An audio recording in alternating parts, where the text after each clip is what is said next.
Welcome everyone to the Turn In podcast. Today we're going to be joined by Andrew Gallagher,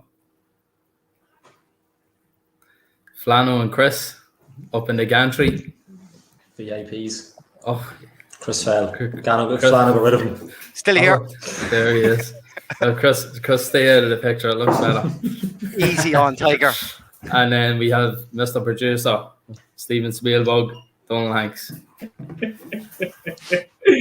Yeah, there might be special effects that might be unplanned during this, but we'll see how we go. Very, very surprising special effects.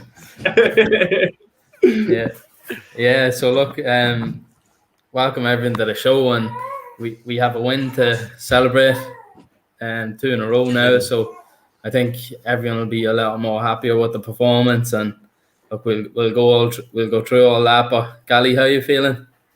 Good. I thought a bit more pumped after last week. So I know we were kind of a wee bit of we won last month, and I was kind of a wee bit of it was grand, but was it good enough? I thought we were very good tonight. I'm delighted with that one. Really, Derry are they're no mucks. They're an excellent side. The guy at the back, Toll, is an absolute colossus. He's top class.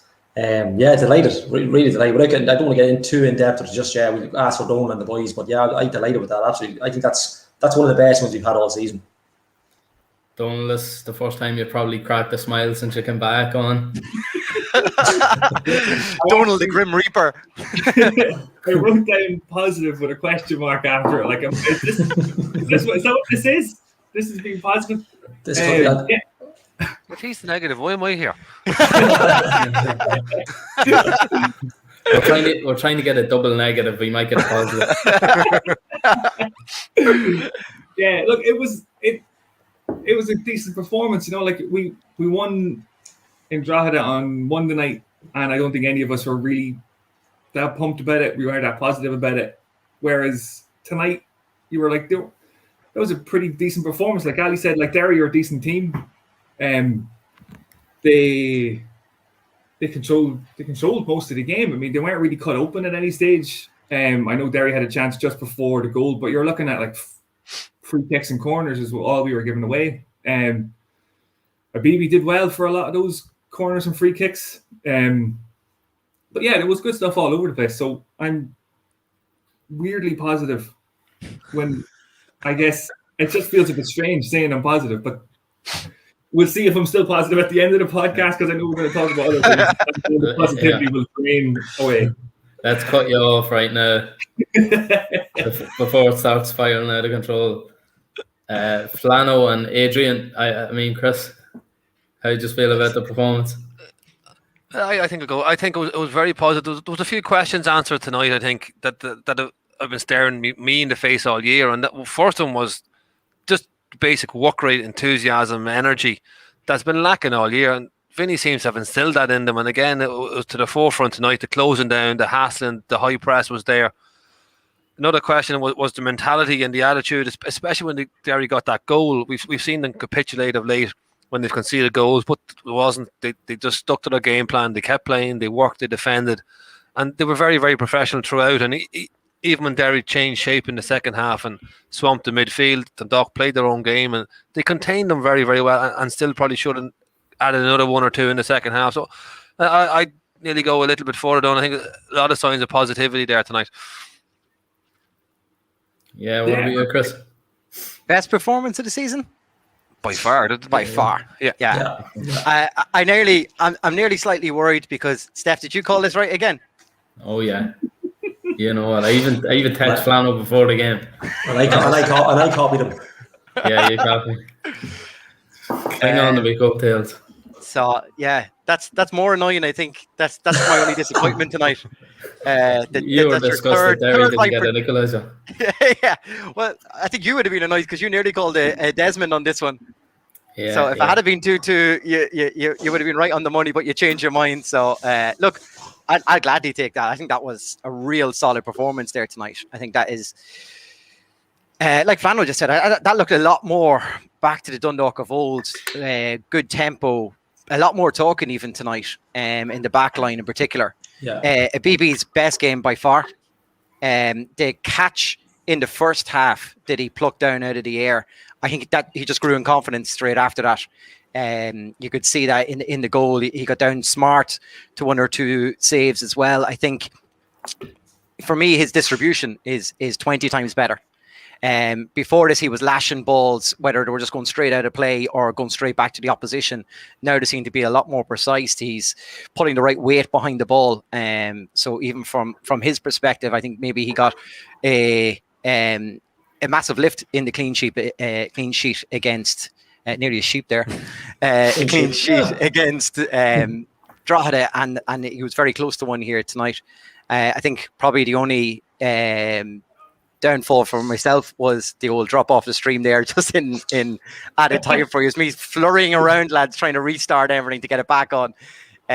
So I don't know if you've seen this, the what we call it, was it Shields cleared off the line, or he blocked the shot with the ball scrambling around in the box from it. I think it was from the long throw in. Bouncing around, and it dropped to. Who did it drop to? I think it dropped to Akintunde. And he just shot, and Shields just again threw his body in it and deflected up off the post. I don't think Derry really created any chances. They did a lot of pressure, throwing balls into the box, throw-ins, free kicks, corners, but they didn't create anything. And that's Dundalk's work rate kind of kept them down. I think tonight, though, is the first time I've seen a Dundalk side actually work the opposition keeper. It's been a long time since I've seen them really work them. Like, Gartside put off some good saves tonight. He did, and in fairness, I mean, Gartside, and in fairness, there was the Longford keeper. It was last week. Bar 2 goalkeeping performance.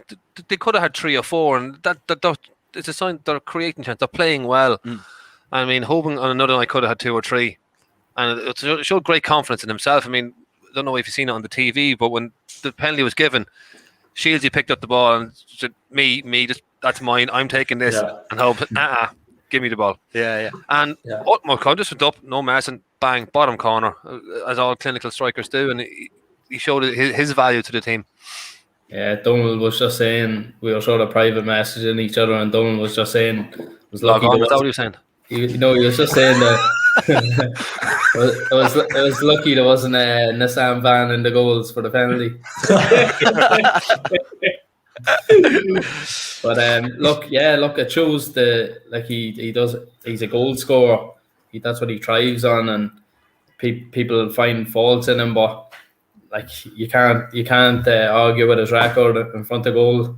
I think tonight, Steph, it was a real performance that was geared to bring him into the game. We've seen his real attributes tonight. They weren't playing the ball into corners for him to chase. It was nearly back to the Stephen Kenny style of give it into Patrick's feet or into his chest, and he'll hold anybody off.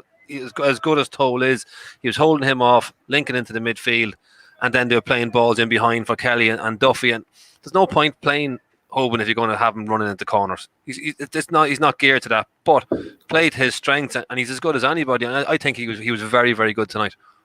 Yeah, we've sort of been crying out for that a couple of times. Just play to his strengths and let him do his work. And he just gets frustrated otherwise, and then it sort of brings everything down. But look, I thought he was good as well tonight. His hold-up play is his big strength, and he was excellent on that.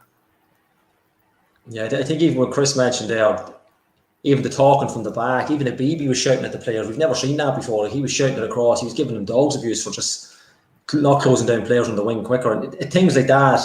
And you're right, the early save that he had, the one he caught, he was like a different keeper after that. It just seems to be, he obviously tries, like most goalkeepers, he needs that confidence boost, and that could do him the world of good. I'm not going to say he's going to be a world beater, but like games like that, could really kickstart a season for him. It may be too late to maybe look at a goalkeeper, we don't know, but yeah, I think even just him just shouting at players, just getting at them, it's a massive boost for everybody standing in front of him as well.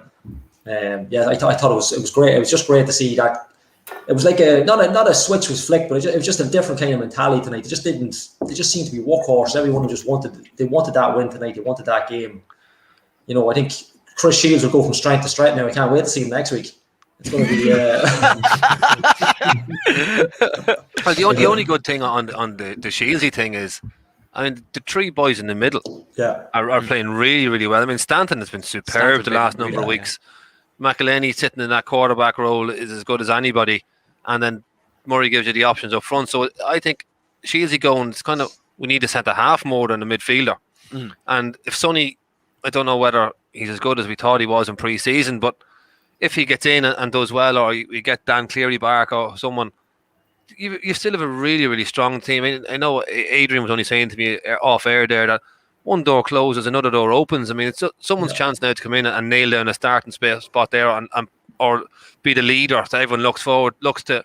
And Andy Boyle was brilliant tonight. I mean, maybe not even what he did, but he demanded from everybody. He never stopped roaring and shouting and organising, and even getting the line and the back four organised, and little things like that they haven't been doing. And that's a sign of confidence. I mean, if you're not playing well and things are going poorly for you, you're kind of reluctant to shout out and demand of others. But he really stood up tonight, and to a man, they were very good. I know we're not, as you can hear, the people outside at the ground there cheering for Shieldsy. We're not going to get carried away. They've 3 points out of 9 against teams in the bottom half of the table, but it's a positive start. Yeah, tonight's one of those nights though as well. Nobody else really picked up points bar us. I think it's the first time all season that has happened. We've been playing catch up all the time on everybody else. It's the first time now we've got a 2-point advantage on everybody else in the league. You know, that's something as well to take a bit of confidence from. But back to your point on Andy Boyle, when I seen him in the second half jump out for that block, reminded me of his Pats performance, where he was just throwing himself on the line for everything. And, you can see he gets a kick out of that sort of performance. Well, that's what you want, that old Italian defender style. Yeah. People who just love defending. I mean, I love watching the likes of Juventus defend, or the Italian national, like the Bonucci and Chiellini, high-fiving and chest pumping when they block a shot or they head away a corner. I mean, that's what defenders do. They thrive on keeping the ball out, and Andy Boyle is one of them. He puts his body on the line for everything. Yeah, I think he was superb back there. He was very commanding, and it's probably in the back of his head now. Shields is gone, and I think he's been sort of vice captain. So look, hopefully he steps up into that role now and sort of drives the team on. We sort of need. We'll be gone next week. He's the only one here next year. So. Yeah, he's under contract still, so he can't speak to anybody. But so was Shields. He's still rightly sold. Yeah, look. True. There's plenty of that to go through later on, I suppose. I was just going to say, I knew there'd be little hints of negativity would start. Yeah, it's creeping in, Donald. It's coming. It's coming. Performance, but hold on. What's coming down your road here? Yeah, it's sort of coming through the cracks now, and then the dam will explode, and Flann will just go off on one. Adrian won't let me when he comes up. Hurry up, lads. Adrian will get the reins on you and pull you back in. But even on, like, just not to go on, but even what Flanagan was talking about, Hoban taking the penalty, like, there was no, Hoban was confident he wanted that, and that can only benefit everybody going forward. Like, there was no time for sentiment there. Like, obviously, I just assumed Chris Shields would take the penalty last day. I know the game was tight at the time, but he had no time for it. That's what you want. That's exactly what we're looking for week in, week out, and just ruthless. Just I know he's missed one, but many a player won't take it, especially when the game that was in with Shields' last match. They would have just said, "Look, take it," but there was no room for that. And that's exactly what you're looking for. Just take your chances, hit them. There was no mess with them. It's great to see. Who's going to take the penalties then when Hoban leaves? Shields. Oh wait. We'll find someone. One thing, lads, when the team sheets came out at the start, and I saw Sonny wasn't in the starting 11, I was kind of like, that's a bit surprising. So we can only assume then that his fitness might not be fully there, so he can't play 2 games back to back. He's only played 3 games since he's arrived in the club. Yeah, bar international. Yeah, he's played more for Fairfields than he has for us. Yeah. I actually didn't notice he was on the bench. I just thought he was injured, because that's generally what the crack is with him. I'm going to allow your other guests to come in, guys. I better do some work. Here's the gaffer. But maybe Vinny was saying, look, we put Shields in at the back and see what the midfield's like without him, because you wanted to see what it's like without him the whole season. So maybe that was the payoff of the game, just to get Shields playing and see what the midfield's like at the same time. I'll be positive now, lads. Adrian's back. Yeah. Welcome, Adrian. Well, Adrian, how's things? Good evening, lads. How's it going? I haven't heard any of this. What's the general mood like?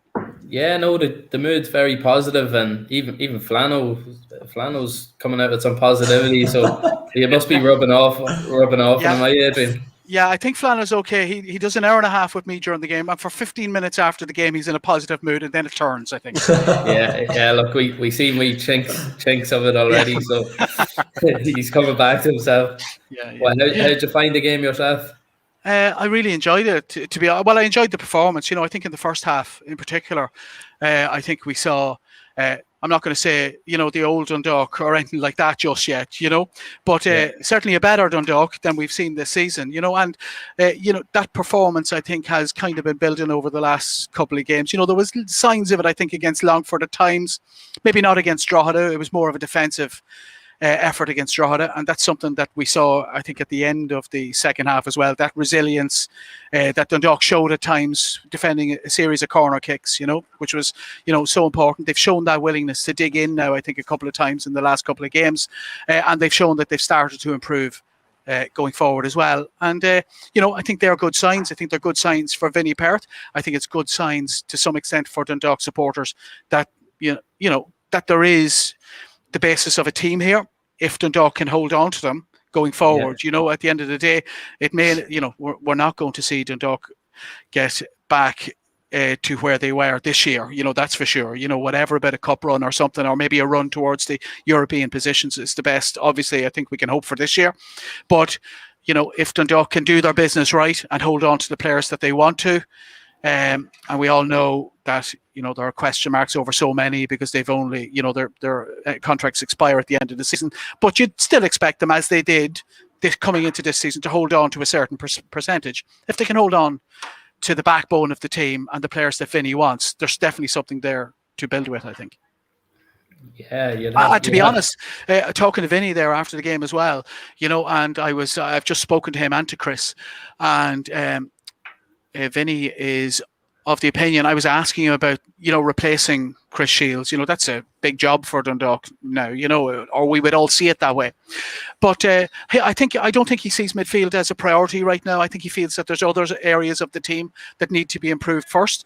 Midfield's, the stock in midfield isn't bad. Patrick McElhaney obviously can play in there. Sam Stanton has really emerged, I think, in the last 6 weeks or 2 months as a proper League of Ireland player. I think he can be a really good player for Dundalk. And Will Patching coming back, if they can find a role in there for him, it'll be interesting to see how Vinny utilises him when he comes back to the club as well. He was given so much responsibility and became a pivotal member of the Derry City side. And I think that responsibility, made him thrive, I think, with Derry City.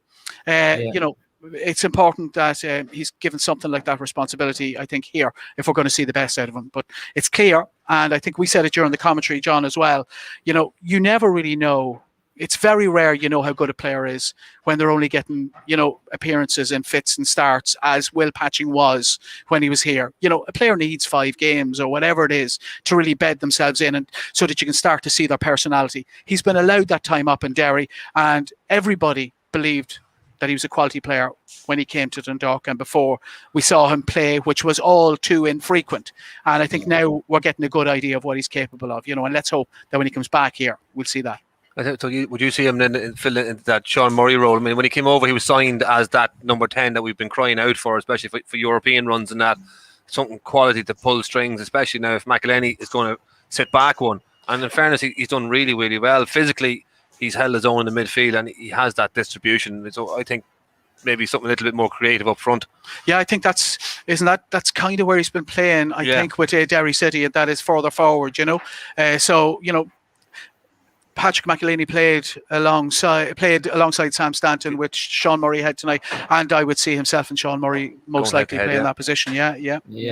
And Adrian, did he mention anything about Patching definitely coming back?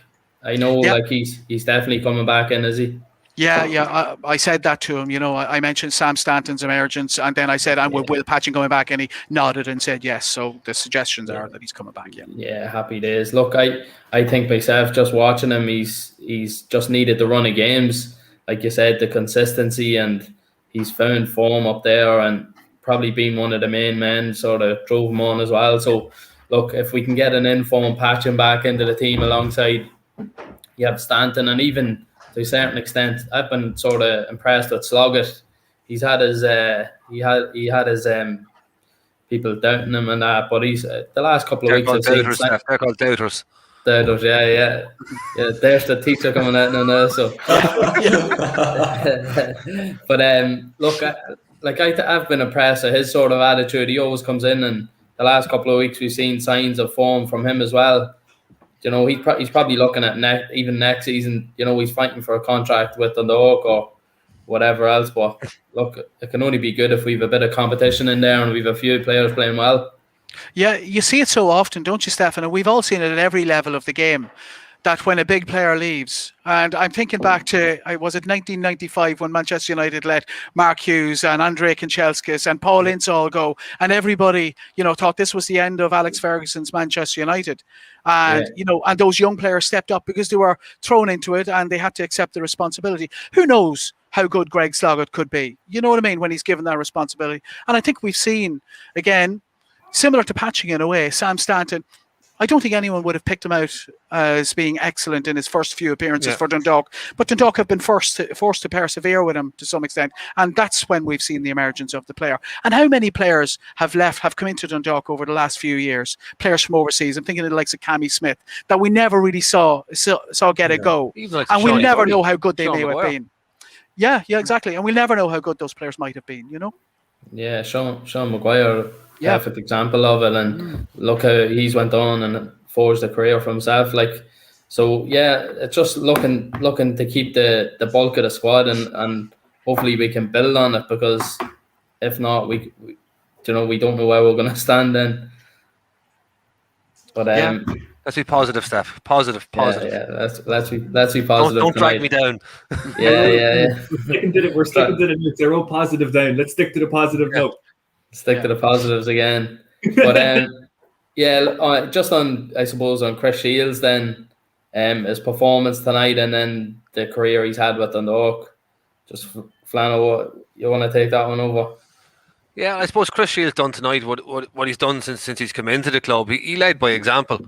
He's a player who we say wears his heart on his sleeve, gets stuck into everything. But we also seen aspects of Chris Shields tonight that have developed over the last number of years. I mean, Adrian was only speaking to Gary Rogers, he's this knack of winning frees. You know, when things are tight and you're under pressure, he gets his body in between man and ball and gets take. He's learned his trade, and off the likes of Stephen McDonald, Richie Tow. I mean, he's played alongside all these, and as I said, I was only saying to Adrian earlier, he came in from Bray Wanderers as a kid. He used to just run around kicking people, and he's developed into a complete midfielder. I mean, he can do the hard man role in the middle. He can be the one who links the play, gets the ball off the back four. But the one thing about him, he's never been found wanted ability and attitude and commitment wise, and I think he is leaving a big hole, but it's a hole hopefully that other players will step up and fill. Yeah, it sort of creates an opportunity for someone. There's supposed to be a bit of something sending off for him, is there, from the fans there tonight? Well, you can smell. I tell you, you can smell the fireworks from outside. That's in all seriousness. So there obviously we didn't get over, but there obviously was people waiting for him outside to give him a send off, and there was a few flares of fireworks lit off. And in fairness, I mean, he's had a phenomenal career here. He's probably one of the most decorated players ever in the League of Ireland, and he's played 348 or 349. We'll have to argue with James over that of it, how many appearances he's made. And so I mean, he really has been phenomenal, and it is a shame to see him leave, because I was only saying to Adrian again on air that when you're in a dogfight, which Dundalk are in at the moment, he's the one you want beside you in the trenches. I mean, he's the one that's going to scrap and fight and bollock and demand off people and pull people up by the bootstraps. So from that end of it, someone has to step up and say, right, Chris is gone, I'm taking the mantle now, and I'm dragging you forward. Yeah, and hopefully we can see that from the likes of Andy Boyle and maybe Stanton and Hoban and some of the senior players, drag everyone along with them. And like you said, it is a bit of a dogfight at the minute. We're going to start climbing the table, but then you also have the cup competitions, and then obviously Europe. We've got a decent draw in Europe, and you'd like to think we'd be able to have the better quality than the wild side. Yeah, you'd certainly hope so. You know, it's, as you said, it's an advantageous draw, and thankfully Dundalk can approach those games with a bit of confidence now, given their performance here tonight. Look, it's not been perfect here tonight, and no one's saying that, I'm sure, I'm very sure Flano wasn't saying that, but it hasn't, it's not been perfect, but it's been a lot better, and I think that you can see that the players are definitely growing in confidence. And you're just on about Chris Shields and what he epitomizes and all that. Like at the very end of the game there tonight, himself and Andy Boyle throwing themselves at the ball at the back post as well when it hit the post and went behind. You weren't here for that. The stream dropped for a minute. Oh, did it around then? Yeah, Chris was saying the stream dropped for a minute. Just literally came back for the replay of that. No one saw that at home. Right. Okay. Well, we probably saved a lot of people a lot of heart attacks in the Northeast, But because it was in every moment. But again, the bravery and that appetite for the fight that he, always had and instilled in everybody else. He displayed that right to the end here tonight. Which is great to see. Yeah, that's a testament to himself. He could have easily just seen the last game out and be thinking ahead towards like Linfield of the Champions League qualifiers coming up and stuff like that. But like throwing himself into tackles, and he wasn't found wanting, as Flano said. And so we'll wish him all the best, and hopefully we can draw Linfield in Champions League qualifiers next year. Yeah, absolutely. That was one thing that he said as well after the game there, and that is that he's pleased that he's going to a foreign league, to a league up in another jurisdiction as it is for the moment.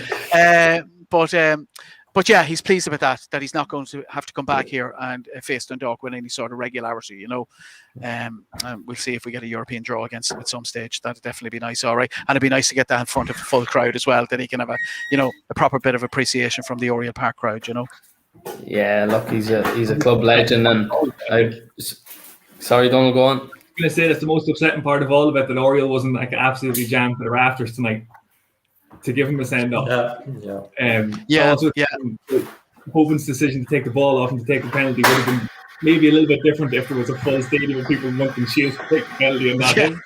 That would have been really brave of him to take the ball off in front of the ball tonight. Thank God he scored it then in the end, or I'd say Shields might have attacked him. And it would have been actually really fun in a way as well, because he scored 3 goals this season, which has equaled his best ever goal scoring season for Dundalk. It would have been, really interesting had he scored and beaten that record on his last appearance. Do you know what I mean? But it wasn't to be. And look, Pat Hoban's always going to take those off you, isn't he? Yeah, look, that's the ruthless predator instinct in him. I'd say a couple of lads are unhappy to back him anytime at 6-1. Oh yeah. I'd imagine so. Yeah. Yeah. So just looking ahead now. So what do you think? How do you think the season will pan out? Do you think we can squeak into the European places maybe? I think you have to say that that's there now. You know what I mean? Those 7 points in 9 games, it's amazing the difference they make in the table. If I'm right, Dundalk are just 2 points behind Drogheda now, who, a matter of a couple of weeks ago, everybody was talking about, potentially European places. Certainly that 4th spot was up for grabs for them, and then you're hoping that one of the teams ahead of them wins the FAI Cup. That has to be Dundalk's target now. Even Bohemians, now I know they have a game to play. 3 points, It's only 3 points. Yeah, to 4th place, Is that it? Yeah. No, Bohemians have to play this weekend, but look at, it's definitely there. Dundalk have to be ambitious. That has to be very minimum of Dundalk's ambitions, And speaking of Vinny tonight, he's very positive about going forward. Only time will tell. Whether that's deluded or not, but he's very positive about what he has to work with here, and he's very positive about next month and the possibilities to improve the squad as well. He's very confident about that. I mean, I think if you look at the performance tonight, Vinny's only in a wet week, but there's definite signs that they're playing the way he wants them to play. Previously, there was a lot of possession at the back, but it was possession for possession's sake. They were going nowhere. They're getting caught on the ball. Well, now they're passing with a purpose. And when it's on, then they're going long, they're going direct for Duffy and Kelly, which is stretching teams and allowing McElhaney time and space in the middle, so that they're varying the game, so that they're not being predictable. And when they're not being predictable, it's harder for teams to have that full court press on them and get caught up the field. And I think Abibi finding a bit of form is a massive plus too. Yeah, definitely. The mentality seems to have definitely changed. Like where we would have conceded a couple of weeks ago, there might have been panic stations, and seemed to, like, I know they had a couple of corners and throw-ins, like you said, but we looked pretty assured apart from missing the crossbar effort at the end. But yeah, look, I think Bows are away to Sligo tomorrow, so that's no easy game for them to pick up the 3 points, and obviously Sligo are just ahead of them. So look, I think we're looking ahead instead of looking behind us now, and hopefully we can come out of the transfer window without losing too much of the squad, and we can just build on it and go from strength to strength. Yeah, and again, you've seen the relative positivity that Vinny Perth coming back in has brought, those 7 points in 9 games. And you ask yourself, why was he let go and why wasn't he brought back sooner? You know what I mean? There may not have been a reason to be, in the position that Dundalk are in at the moment, had that decision, and then there was all that uncertainty about actually making that decision as well. There didn't seem to be all that much certainty around the club that it was the right decision, because it might have been Dave Rodgers right up until God knows what time on the same day, that Vinny Perth got the job. But look, he's there now. And as a big cloud of smoke, presumably from some flares out beyond the main stand there, comes across the pitch here. And there's great noise coming across as well. I know you probably won't pick it up in the mics, but it sounds like there's a good few out there as well. I don't know if Chris Shields has gone out or something, but they're certainly making plenty of noise and creating atmosphere out there at the minute. Yeah, I was just sending them a couple of messages earlier, wishing them the best, and I tried my best to... Oh, friends... Chance you on to get him on here. I was going to get you, Flano, to have a word with him, but he was asking who you were. Tell him I'm fine. Yeah. Yeah. No. Look, I suppose we just move on from here, and yeah, I think you got to move on. So it's the end of a chapter, and it's been a fabulous chapter, successful, probably the most successful period in any club in the league, and we've just got to move on. I mean, it's done. Deal's done. He's gone. So literally, I'm not being facetious.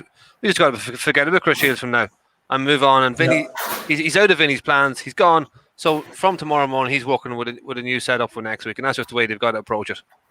Yeah, and I think if Vinny can get some of the weaker players up to standard, they're almost like new signings. So like if a BB can. If we can grab something like a performance tonight of a BB every week or for next coach, that's like a new signing, because he's been so in and out all season. I think if Vinny can get something out of the so-called weaker players, like the juniors, there's talk of them going, but if he can grab something out of them and make some footballers out of them, I think that fourth spot mightn't be so far off, because I wrote them off a month ago. There's absolutely no way this team's going to finish fourth. But look at a couple of wins and a couple of looks, like tomorrow night, Bows and Sligo, if it goes our way, you're right back in it. It's been an interesting couple of weeks. Yeah, I think it was fairly notable as well that he brought on Han this evening as well. He's obviously seen something in him, over the last week or week and a half or however long he's been there, so that's pretty instructive as well. I think, the fact that he trusted him to bring him into a game that was, on a knife edge at the time, so I think that was pretty, a pretty important moment, I think, for Han and his potential future at the club, Yeah. I think Han's shown glimpses of what he can do, and he's been dangerous. The goal he got as well a couple of weeks back, and then we haven't seen him, but that's all positive. The more options you have, and I suppose he's sort of different to anything we have at the minute, and it's another option. Bring him into a game that's on a knife edge, like you said. He obviously trusts him, and hopefully it's just positive signs all around, strength and depth in the squad. He's very unfortunate not to score as well. I mean, he great interlinking with Duffy and just went the wrong side of the post. And I didn't think he was the kind of player that fitted into a Vinny style team. That he's not that out and out pacey winger. He's more of a jinky kind of winger, cutting inside it and linking up. But as Adrian said, he's obviously doing something in training. That, I mean, Vinny, as we know, Vinny's cutthroat. If you're not doing it in training, he just won't play it, and that's just the way. He's a winner. And he's not going to play it just because you're on X amount of money or you're from this place or that place. If you're not up to it, he won't give you the time. And so he's obviously doing something right in training, and fair play to him. Yeah. I think you called the Flano that he definitely wouldn't play, and then he came out in the second half. Then that's probably why Vinny brought him on. He's probably listening into you. I just saw a message come in there about how obviously. I guess the gap could shrink if we beat Rovers next week. So we're obviously nobody's thinking about winning the league or anything like that. But I did mention about Vinny's unbeaten run in 2019. And I did think tonight there was similarities between how we won that game with how his team won games in 2019. That there was a lot of games that they didn't blow the other team away. They didn't dominate for 90 minutes. They just did enough. They had the leaders in the team, which losing Shields is losing one of those big leaders. But it looked fairly similar to me that they did enough. They were solid. They were able to change up whatever waves of playing. If they needed to go long, they could go long. They weren't tied to one very specific way of playing. But what do you think? Like, is it going to be a case where, like, in a couple of weeks, we'll be looking at this thinking, if we go 1-0 in front, we're going to win? Whereas a couple of weeks ago, we were looking at, if we go 1-0 in front, we still don't know if we're going to be confident of getting a result. You know, like, I think that's going to. Yeah, I think. Yeah, I mean, going back to your point, I mean, they were hard to beat. They were compact. They were well organised at the back, and they didn't concede a whole lot of goals. So if you did get one, you were thinking, well, we're not going to concede two. So the worst was a draw from the outset. And defensively, they did look an awful lot better tonight, and a lot of that came from the fact that Abibi was good in goal. I mean, he did the basics and did them very well. He had Andy Boyle dictating and pushing players around and like chess pieces, moving everybody around. They were very, very well organised. And if you're well organised in this league and don't concede a whole lot of goals, obviously you're going to pick up points. And Dundalk, with the likes of Kelly, Duffy, Hoban and McElhenney going forward the other end, they're always going to be a threat. So I think Vinny's first port of call, as I said earlier on, will not be to replace Shields as a midfielder. It'll be to make sure he's got a good centre half in there alongside Andy, and have to shore up the back. And then they'll match for anybody, I think, going forward. Yeah, I think Donald, that's a great point about the functionality of that 2019 season. Dundalk have and had flair players. The likes of Michael Duffy and Patrick McElhenney. I know McElhenney was injured for a lot of that season as well, but we haven't seen the vintage very best of Michael Duffy, I think, in terms of his flair and attacking flair over the last couple of years. And even in that 2019 season, I don't think we saw Michael Duffy at his very, very best that year. Probably haven't seen him at his very, very best since Stephen Kenny, and same probably goes for Patrick McElhenney too. I think I've been really encouraged by Michael Duffy, I have to say, and his attitude and his willingness to, attack players in the last few weeks and getting into the penalty area at the corner of the area and getting onto that right foot, you know what I mean? Into a position that he hasn't actually done it just yet, but to bend one into that top corner as he's done so often. He's been getting into them positions a lot more, I think, over the last few games. And I'm very encouraged by that, I have to say, because the Dundalk haven't been able, I don't think, to work him into those positions often enough over the last couple of seasons. Yeah, I think that they've been so ponderous and slow in possession that again the ball got out to Duffy. He was 2-on-1 or 3-on-1 at times. How many times did he expose Owen Toll one-on-one in the second half even tonight? But it showed at half time. I said earlier on with Kelly one side, Duffy they're stretching the whole back four of whoever they're playing, and that allows them to get one-on-one. And there was at half time Rory Higgins took his two fullbacks off while he moved one forward and took the other one off because they were getting hiding. And that's what, if you can get the ball to Duffy one-on-one, I mean, he's a torture. He's got the pace to go outside you and then the line, and then he's got the ability, as he showed for the goal, to cut inside. I mean, nutmeg for the goal was class. Yeah. But he can go either way. And then if the pitch is opened up and it's nice and big and you have McElhenney in the middle pulling strings, that's a handful. That's as good as you're going to get. Yeah, it's almost as like, not to go on with the regime before, it's almost like they weren't practicing that in training. It's almost like they gave Mickey Duffy no kind of route like that in training. It was just like, we keep ourselves fit, we do a bit of ball. It's easy, not a new lease of life, but it seems just the training might have tweaked, Vinny might have tweaked the training a little bit, and they seem to be working on that all the time, because Duffy, he probably covered more ground tonight than he has all season. He was up and down like a whippet. I thought they were excellent, and Fats in particular. I know they link up anyway, Fats, Hoban, Duffy, they're unbelievably difficult to deal with. But he's a winning runner all the time, isn't he, Gary? Exactly, yeah, 100%. He needs to be let loose. He needs that kind of...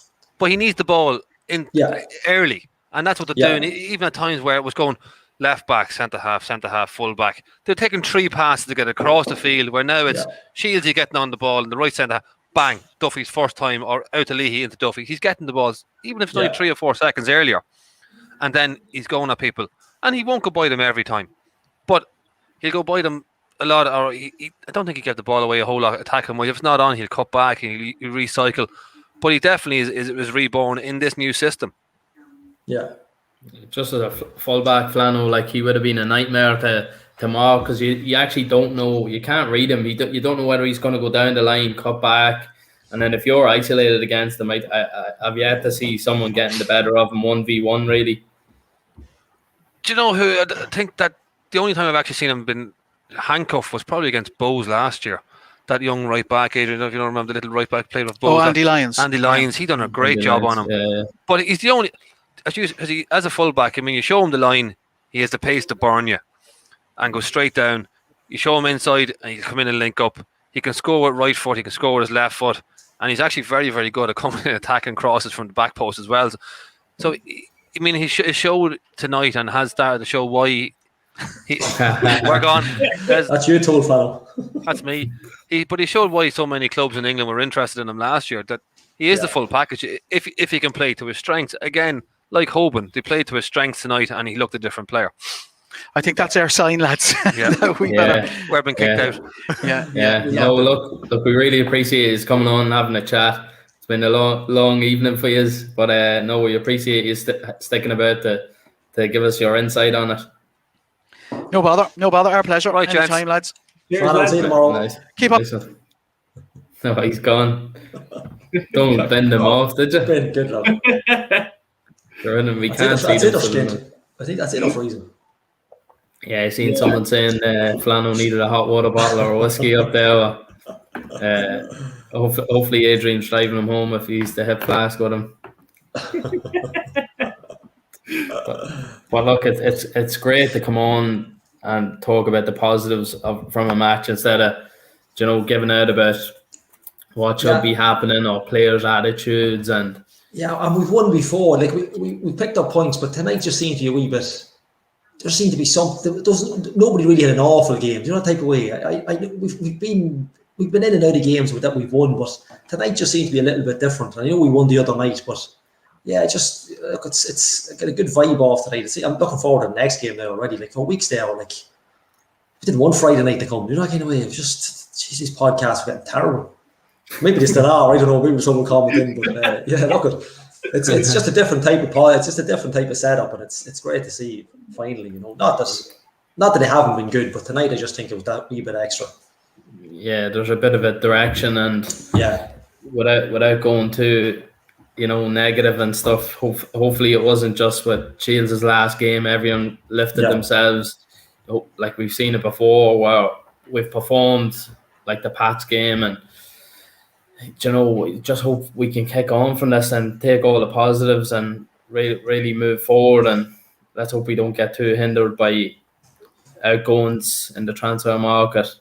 I don't know if there's going to be money to bring people in or what sort of direction it's going to go in, but just from that performance, if we can keep everyone together, the only way we can move is up. Yeah, it's actually interesting listening to Vinny talk about transfers and comings and goings and stuff, because he is talking of players coming in as much as we're talking about players leaving. Like we're obviously talking about like I guess McElhenney's the most recent horrendous social media rumor, but you're like we haven't heard anything about players coming in really. We know Patching's coming back, but where are we going to be able to get players from? And it'll come back to this 6-month contract stuff of like, does anyone want to sign for 6 months? Are we going to give someone longer than 6 months? There's questions, I guess, that need to be asked. But he seems a little bit positive as players coming in, which is interesting. Yeah, you hope he's just not trying to put a positive spin on things and spin on things. Yeah, Speaking of spins on things. Talking of positive spins on things, we were saying. No, look, we were just mentioning, about outgoings and Vinny talking about players coming in and hoping that he can bring in players, but then is he going to be able to entice them on short-term deals or longer term deals that he doesn't even know he's going to be there himself. It's sort of the unknown is sort of what's really getting to people. I think we've no word from ownership. Didn't we mention that last week? Didn't we mention that last week when we said, Mention it. you're looking at Boyle with long-term contracts, but past that, nobody else is on long-term contracts. We don't know how long Vinny was on. We still don't know the interest of Peak Six long-term. There's so many questions still hanging over that. Like you say, if you were someone on the outside and you had any contact with Dundalk Football Club, would you consider it? You were like, well, unless I got nothing else to go, I'll come. But, let me go somewhere where I can at least know I'm going to be able to pay my mortgage for a full year or longer. Yeah, definitely. You want the stability. If you're a player and you're going from 2-3 year contracts down to like I don't even think they can offer someone a contract for 6 months. I don't even think that's legal, is it? I'm not too sure. I Not think sure. we come up against that before. I think you probably could be looking at a short-term loan deal, maybe for somebody. Yeah, short-term loan deal, and then is that somebody that's going to be out of favour somewhere else? So, there's not many you're going to pick up that's going to be out of favour that we would need for the level. You know what I mean? It's like I can't even think of someone like short of Garrod Morrissey at Cork who's playing down a division. Yeah. There's no, there's I can't think of anybody who could do the job. Now Conor McCormick's probably the other one, but I just can't think. I can't see anybody. I don't know. It's one of them things that the owners, if they're not going to be here, you're looking for someone maybe out of contract that fancies a bit of ball for 6 months. I mean, there's a massive list of players that's out of contract, but whether you can get them in and get them playing here, I don't know. But look, if anybody can pull off a masterstroke signing, it's Peak Six. He says with confidence. Yeah, because you just been at the game tonight, did you sense a different attitude and mentality from the players yourself? Completely. Like there was a different vibe around Oriel tonight, lads. Now, it took me nearly from the time that I left Flano earlier on, packed up a bit of gear to get out of Oriel Park because there was flares, the streets were lined, all the team walked out with Shieldsy out to the front of Oriel Park to all the fans out there, and the whole of the Carrick Road was just at a standstill. So, he's got a hell of a send off from that. I think that was just such a good feeling around the club. Even though he was leaving, it was still a good news story with him. And I think there's a change in mentality. I don't know if it could be, lads, maybe it's the stability of having a manager in 2-3 decent results now. I mean that as in the last ones, the draw previous against Longford, we didn't lose was the positive I'm taking from that one. But like you think of that Longford game, and that was the springboard then for the draw to win. The draw to win then is the springboard for that performance tonight. You can't, without getting the Longford draw, you don't get that result tonight. It's a building process. Like Leahy looks so much comfortable back playing again. I think in the first half in particular, he played really, really well. Yeah, really well. Like he was up and down the pitch. Back to what we used to see from him, how he wasn't able to touch a team previously. I'll never know, but we look like we have a lot more settled team back coming in there, and I think all of these pluses, plus a few players coming back from injury, or should I say, back to being maybe available again, like Sonny and things like this, and we're able to bring, Cameron Dummigan off the bench when Lee maybe starts to get a little bit leggy, maybe a little bit overrun. Okay, we got someone who can come in and switch up there. I can't remember the last time we were doing that. Yeah, we were putting guys in positions who were completely out of position, but we knew we had to make changes, and we were making, like tonight there was 4 substitutes for Dundalk. Am I right? I think they did 5. Did it go 5? Did it? I think there was 2 double ones, and then Sonny in the last couple of minutes. Yeah. So the last time we done that, we were kind of all going, "Oh my God, we're back to 5 substitutes." Because remember, we were scrambling, changing formation, and it was brutal. is the only way I could describe it. It was brutal because the lads were kind of on the pitch going, where am I now? Am I over here? No, you're pushed out wide now. We're back to 3 in the back. No, 3 in the back is scrap. We're going back to, 4-4-3 or whatever. But it was just, or 4-3-3, should I say? 4-4-3. I think I put an extra player in. 12. Oh, what a squad.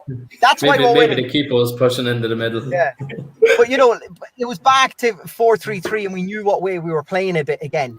And that's like the number of substitutes tonight didn't actually take away from the performance for the first time. No. Yeah, because we were replacing like for like. We've now given Slogan and Han some time playing in the middle there because chances are we're going to need them now. Yeah. Yeah, the only strange one, and again, myself and Donald were sort of talking before, it was when Dummigan comes on, just put him in left full.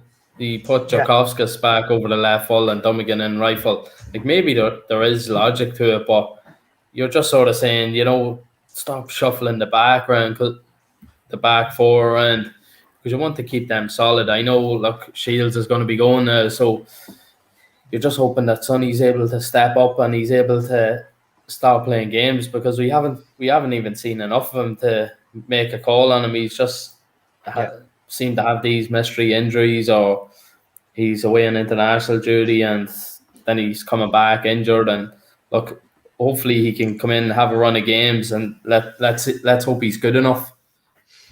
Yeah, I think for this squad though, I'd hate to see that these contract, where we're going with these contracts for these players isn't resolved early, because I feel that if we build up a bit of momentum, I glanced at the table, I think we're 3 points off fourth now. Is that right?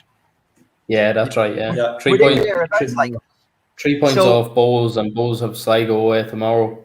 Yeah, so they still have a game in hand over us.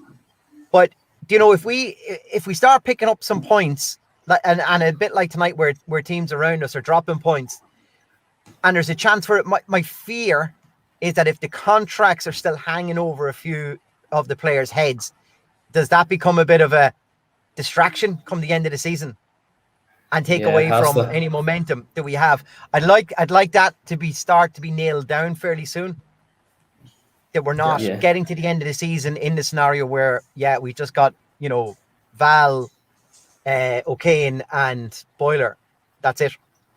Yeah, you'd like to think Vinny should be able to say, look, in order to progress this squad, in order to keep what we have, you got to get these boys on contracts. You'd like to be able to think you'd be able to communicate with them to sign them, but provided if they're not on the other end of the phone come November, then that kind of needs sorting out as well. And look,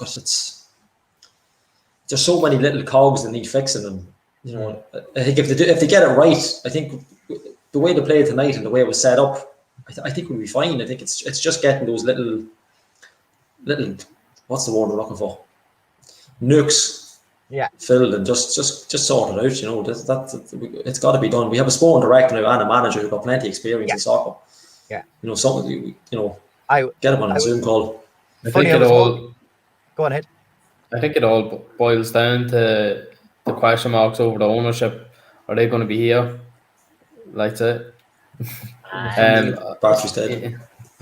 Yeah. No. Look, I think if they come out and there was we are going to go in November or whatever, you sort of can get plans in place to sort of deal with that. But now that it's up in the air, are they, aren't they? You can't make plans in case they are going to stay, and then the players are in limbo, and are they going to be wanting to be staying around with everything that's going on? They have families that like Shields has just opted out. He's got a good deal at Linfield, and he's looking after his family, and he's prolonging his football career. What he thinks is he's going to win trophies up north. So I'm sure other players are sort of in the back of their head, and once one major player leaves, like your captain, the leader, you're sort of going to be looking around going, you can put it down. Yeah, 100%. So look, it's weakened our team with him leaving. So you just hope that it's not like a deck of cards and they all just go, well, look, I'm out now, and just one after another domino sort of effect. So look, hopefully it doesn't happen like that. And the performance that they put in tonight, they can sort of take from that and just build on it. Yeah, that's it. Funny, I was walking out of Oriel Park with Burnsy, and I said, Burns, you're looking awful comfortable on that bench now. Is this where we're going to see you from now on? And he said, look, nothing's been asked of him just yet for it, but it's nice to be doing something different. But he said the only unfortunate thing is if he's doing that, there's nobody doing the community stuff. There's nobody, he's still involved with the under-19s. So, that's another thing Vinny's going to have to get sorted. He's going to have to sort out his backroom staff. Yeah. If he's allowed. In one way. Yeah, but like that's the thing. Yeah, if he's allowed to, yeah. Yeah, I mean, look, if he is down to send Burnsy into that position and have him as his assistant, that's fine. But then Burnsy's role needs to be backfilled somewhere else. Yeah, too, exactly. Because we're talking about at the start of the year, we were talking about with so much lack of communication from the club was that it pulling away from the community, and with a good person like Burnsy, you don't want to lose. The momentum that he already has and the work he's already done in the community, and he's very well thought after, and that's the sort of players that we need to be, former players that we need to be keeping around our club. People like Burnsy, people like Garth too, Shieldsy, whenever he retires, we should be saying, look, you wanted to leave now, but when you do hang up your boots, it's people like you we want around this club. And that's what we should be building our club on. Like if you look at so many clubs in the UK, and I know you're talking massive budget, so it's hard to compare, but how many former players do you see are academy coaches, or they're involved some way in whether they're club ambassadors? I see a lot of roles like that. That's what we should be trying to tap into, to keep those community links and keep players of who are held in such high esteem associated with the club. I mean, Gally, we said it when Martin Lawler was on, like people like him should be around the club. Oh, absolutely, yeah. Like the positive vibes that was coming from him and his wealth of knowledge and all his experience of playing with the club. And yet we don't tap into that at all. Like we were saying, when fans are back in there should be, whether you do something like in the McGill is the Legend Lounge, where you come in and there's always a former player there who sits down and has a conversation on the microphone with everybody's there about some of the experiences before, possibly the team that we're playing that day. There's a link to it all, but that'll draw people in earlier. Yeah. Yeah, and I think, look, even just speaking with Martin and Alan O'Neill, Joey Donnelly, these boys have the love for the club. They're all still fans of the club. They look out for the club. So when I'm sure they'd love to come and speak to the fans, and the fans would love to come and hear them. And look, it's just creating the link between the club and the fans again, which has been missing sadly. But small ideas like that just boosts everyone up again. And look, it could only be a good thing. And hopefully something like that or something similar is latched on and get everyone together, go in the same direction. That's what we want. We all want the good for the club. Exactly. Creates culture as well. Like if we bring in like 4 or 5 new players, and if they are from England or from wherever, they get a sense straight away of what it means or what it's supposed to mean playing for Dundalk. That they're not just coming over thinking, I don't know anything about this club. Like they'd see stuff. There'd be like stuff on the walls. They'll meet legends. There'll be all these talks going on. Like you get a sense of what it's like to play for the club, and not just come in and think it's a free ride and I'll play for a year and leave. Like you want, we want people to know coming in that this is really important. Like this is a massive deal to be playing for the Dundalk FC, and that's what part of what that stuff will do. Well, like if you look at the honours list on the program or the club website, how that's not in a mural somewhere around Oriel Park, I never know.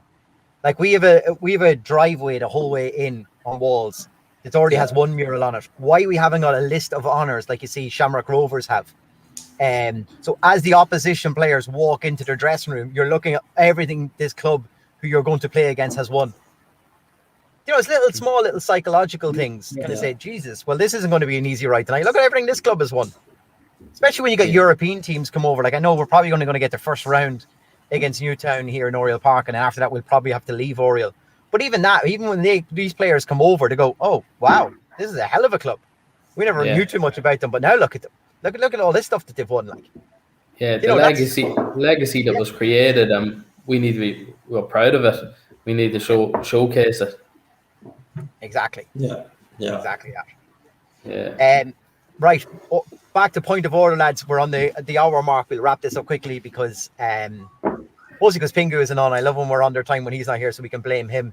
Will we go round the house, lads, for man of the match? Yes. Got to actually call it. Donald, you can go first. Yeah, I mean, I said last week who man of the match is going to be tonight, even if he'd gotten sent off after 2 minutes.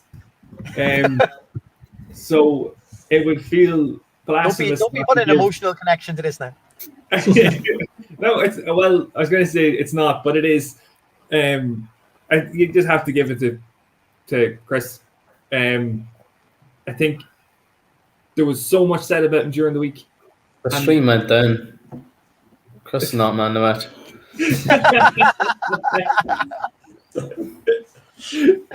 Shieldsy, sorry, Shields, yeah.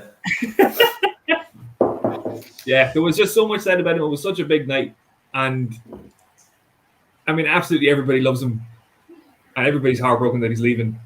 But I guess the best way to sign off is with 3 points and a yellow card and a man of the match in the Town End podcast.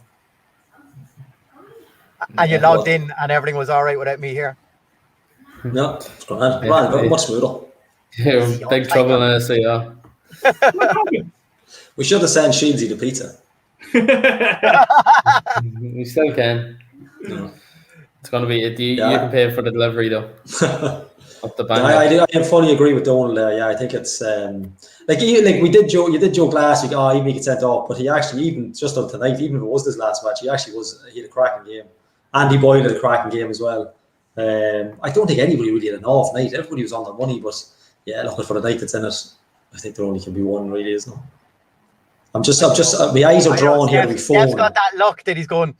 The send off. I'm just watching the send off on Facebook. The send off he got outside Oriel Park is absolutely incredible. Fair play to all the boys up in there. The middle of it all, going, can you move, please? I have a podcast. Mind out of the way now. Yeah. No, look, I think Boyle was leading at the back, and Stanton as well had a very good game. But like the boys have said, Chris Shields put his body on the line then as well near the end for the block shot that came off the crossbar. It would have dampened everything if that had gone in. They had got an equaliser. But look, that went through the whole team. He set the standards for the last couple of years, and he produced again tonight in his last game. And just have to wish him well now, and hopefully he does well up there, because I think he's very fondly thought of by everyone, and he'd be welcome back in Oriel at any stage. Any stage at all, yeah. Yes, Shields man match. Right. So I'm not going to be able to outdo this, am I? No. Well, look, you've picked Chris Shields nearly every game, even when he wasn't playing. Yeah, I think we got to give the Shieldsy good performance. I think he was raging. He never got to take that penalty though. He would have loved to have signed. He probably secretly would be raging. Yeah. So yeah, look, I'm happy to go that, and looking with most of the comments that's come in, they're all for Shieldsy as well. So we pick one at random. So I think this person comments in a fair bit too. So Frank Carlin, I think we will give you a 15-inch pizza from Tony's Pizzeria. So I think, Steph, they just make contact with Tony's, isn't that right? I forget how we do this. Yeah, look, I'll in a few weeks. I'll let Finney know Frank was the winner. So well done, Frank. Yeah. Just on Cheesy, he's promised me he's going to come on in a couple of weeks, so I'm going to hold him to that. I'm going to hound him, and we'll definitely get him on the next couple of weeks. In between his matches, he'll be busy on the Saturday, so hopefully the Friday nights he can free up one or we'll work something anyway. We'll work something out. Yeah, we'll work something out. The stream goes down. Could be like it could be me that night. Who knows? Right. Well, look, as a point of order, then we look to our next fixture, which is away to Shamrock Rovers and the return of a certain somebody. What do we think of that? Back up to Tala as well, lads. Donal. Well, Rovers aren't in great form. No, I just think a draw there again tonight with Drogheda, and Drogheda didn't look in any great shapes on Monday. Obviously, a haircut might give them a lift, but I don't know. I can't pick against Dundalk against Shamrock Rovers, so I'm going to go with a 1-0. Frank Carolyn is giving his pizza, by the way, to Chris Shields. Fair play to him. Good man, Frank. Yeah, I can't pick against Dundalk, but I mean it'll be a tough game, but I'll go 1-0 win. Wow, straight in with the prediction. I love it. Gally. It's a night you really want Chris Shields up against Richie Toad, isn't it? It's really one of them. It's a pity that wasn't his last match. You had to go there. Toad mightn't even get a game. That'll be off the bench, won't it? I think it'll be a score draw. I'll go for 2-2. I'll stick my neck out. Boring 1. I don't want a boring 1-1. I go 2-2. We'll take a chance. Stole the Desmond, huh? Desmond, yeah. I just love the way Donald doesn't mention any of the ex-players' names. As soon as they're gone, then it's like you can't pass his that was him and Rowe. Was it the Finful as well? He couldn't mention a couple of the first time. Yeah. I don't know what you call. I think you just said the player that won't be named, and then a haircut. So look, there's a few more to go through in the Rovers team, but we won't mention them either. I think it'll be a difficult game up there. It's just, I think it all depends on how we perform. They are going through a bad patch. I know they had the 4-1 win, but look, that could have been. I think they scored 3 goals in quick concession against Waterford. That they're not flying at the minute, and the more you look at them, the more you're saying, we could get a result up there. I think it'll probably be a draw though, and I'll go for a 1-1. 1-1. Right. Can we go through tonight's predictions results? No. Did we not already do that? I gave you credit for this at the start. That's the one thing that hurt me tonight. Yeah, look, we can always revisit it again. No, he's joking. Can we bring up a clip from last week? Yeah. Look, I don't want to go back to the first episode where I mentioned Georgie Kelly and Ronan Coughlin doing well, and that means their teams will do well. But look, we won't hop on about it. Right. Well, look, I predicted a 1-0 win for Dundalk tonight. That didn't come through again. So I'm going to go 1-0 again and hope we get a win. Yeah, 2 1-0 wins and 1-1 and a Desmond. Yeah, and a Desmond. Sounds good to me. Look, none of us have predicted a loss, which is brilliant. That's the most positive we've ever I think that after tonight, I think it's like a couple of weeks ago you probably would have said, look, it'll be 3-0 for Rovers. Yeah. I think just after tonight, it just doesn't the way we're playing. Look at. Hang on, Pingu's just texting 2-0 Rovers. There you go. No, he's joking. He hasn't. He hasn't. You nearly wouldn't put it past him, though, would you? Yeah.